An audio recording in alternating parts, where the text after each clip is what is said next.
mo at yumaong ka ng iyong lakad. Makipagkasundo ka muna sa iyong kapatid at kung magkagayon ay bumalik ka at ihandog mo ang iyong hain.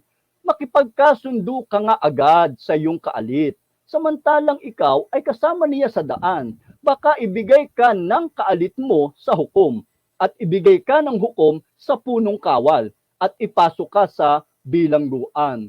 Katotohanang sinasabi ko sa iyo, hindi ka aalis doon sa anumang paraan hanggang hindi mo mapagbayaran ang katapos-tapusang beles.